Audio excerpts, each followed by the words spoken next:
En los ejemplos que hemos hecho hasta ahora, todos los datos que manejan las aplicaciones, cuando cerramos la aplicación, estos datos se pierden. Entonces, normalmente en las aplicaciones, cuando hay interacción con el usuario, hay datos que son importantes que estén almacenados en la aplicación. Entonces, para poder lograr esto, vamos a usar una base de datos. Entonces, una base de datos es un conjunto de tablas que representan información y a las cuales yo puedo consultarlas mediante un lenguaje que se llama SQL. Entonces, vamos a crear la base de datos. Para eso vamos a necesitar una clase que se llama SQLite Database. Creamos una referencia de esa clase y vamos a crear tres métodos. Uno que se va a encargar de abrir la base de datos. Pero abrir una base de datos en Android es un proceso muy fácil a diferencia de otros perfiles de programación. Por ejemplo, en el escritorio uno tiene que hacer una conexión, en web también hay que hacer una conexión. En Android no hay que hacer la conexión. O digamos que sí se realiza, pero no es responsabilidad directa del desarrollador. Entonces vamos a crear un primer método que sea de tipo void y se va a llamar abrir base de datos.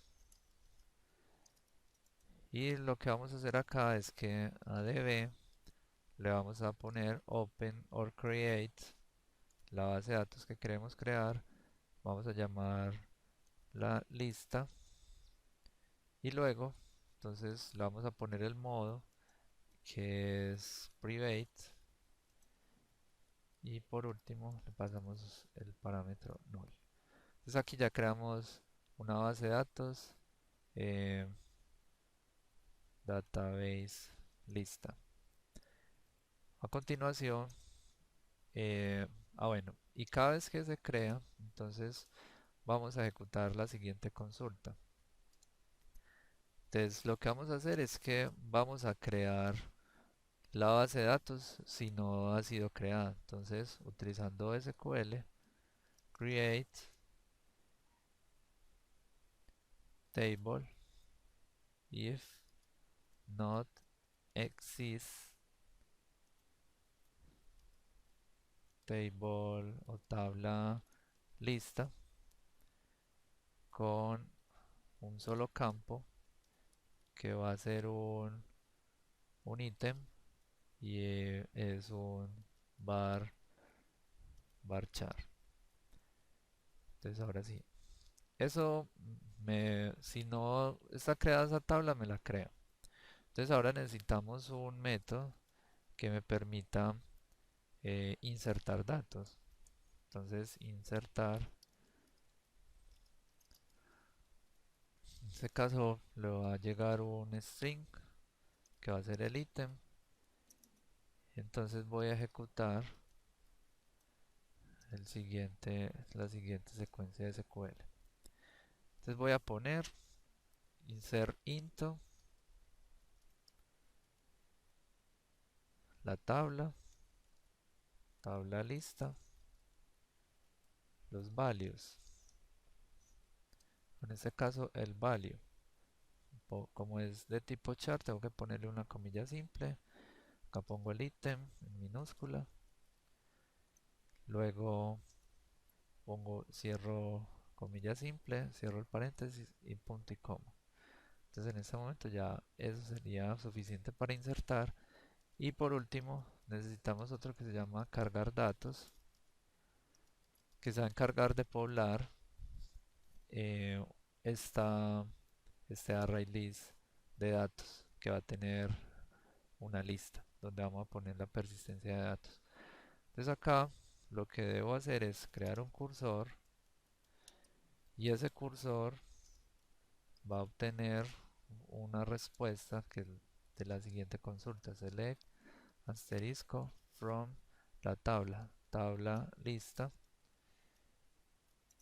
y nos falta pasarle acá parámetro null. Y entonces aquí este cursor se va a encargar de iterar sobre el resultado. Si Si esta consulta me arroja resultados, entonces eh, el cursor puede navegar entre esos resultados.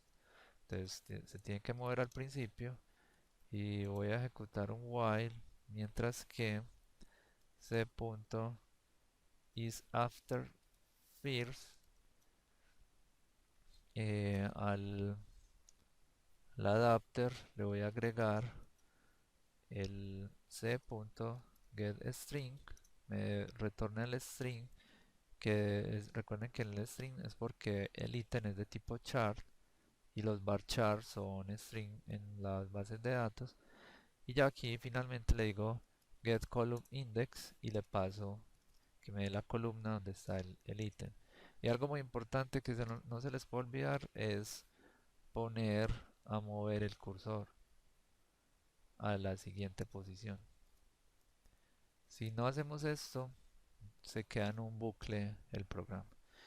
Entonces listo, ya tenemos las funciones que vamos a necesitar. Entonces, ¿dónde la vamos a usar? Luego de haber creado los datos y el adaptador de la lista. Entonces, eh, abrir data, base de datos, cargar datos, irían en esa parte. Y luego cada vez que yo inserto un dato, entonces voy a llamar a insertar datos y les paso esta información.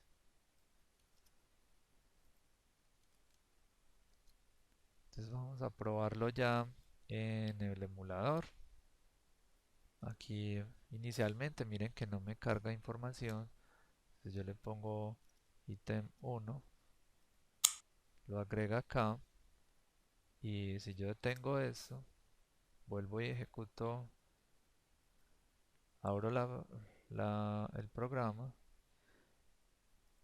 voy a ver que ya tengo un ítem acá. Si yo llego y agrego un ítem 2, entonces ítem 2, ítem 3 y prueba. Si yo detengo esto, lo que él hace es que abre la base de datos, carga los datos si los hay y los muestra como aparece acá.